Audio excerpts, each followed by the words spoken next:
Derry, it's the end of August 2023. I am here in the study and you see in front of you a DVD drive and a buzzer. And to explain, I feel a bit like one of those vintage car restorers who's always making little incrementally positive changes to their restoration. But in this case, as you all know, I'm restoring the 2000 era PC.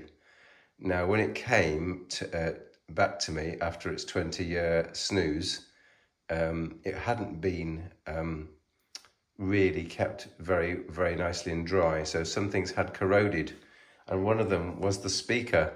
Now, in the olden days, it actually had an actual speaker connected to the motherboard. So PC motherboards have a set of jumpers, a specific set of jumpers, and I think they've been the same for, well, as long as I can remember, and that's a long time. So I think since motherboards left the IBM PC arena and went to kind of like an independent motherboard, like with the ATX motherboards, they've always had a set of jumpers, and one of them would be to the speaker. So you can buy on the interweb a speaker, and this would cost me, I think it was £1.50 each. And it's been posted from Europe, can you believe it? So, no duty to pay allegedly. There's a little sticker on the front of the envelope saying duty had been paid. So yeah, so I bought two of them because I thought, you know, I might need another one.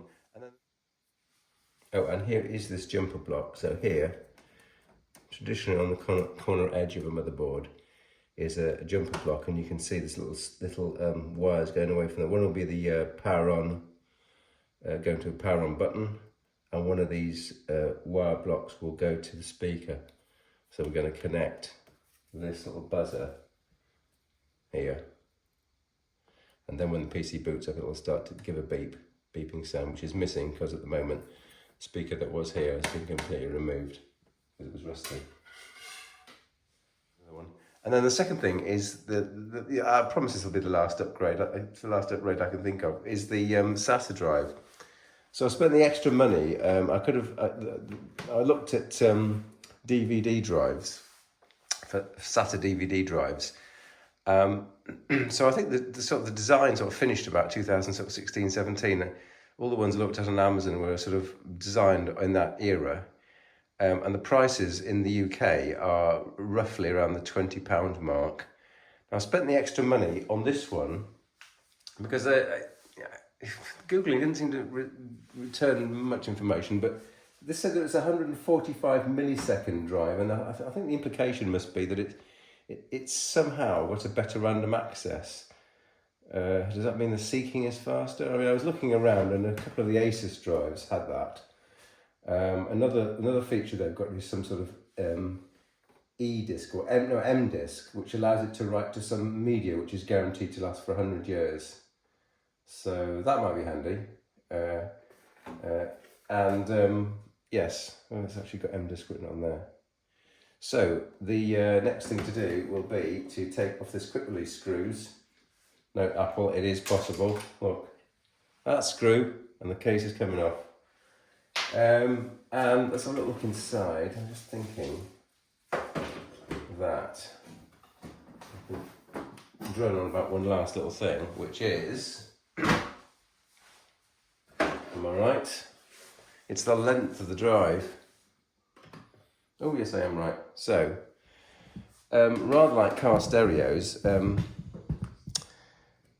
over time manufacturers have just got better and better and better.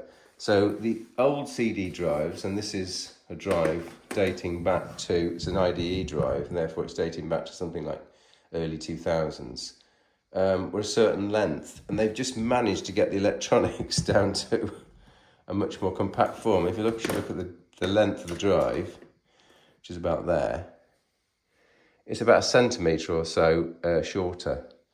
That just comes in handy when you're fiddling with all the wires. So the plan is to install this SATA drive here. That's the big plan. And then I've got that SATA controller, and the idea is, could this go a little bit faster with a SATA DVD drive than with the IDE one? So I guess unlike a vintage car restorer, I'm actually making improvements over the original. This PC should go better than on the day it was manufactured. That's the plan, Diary. Let's see if it works.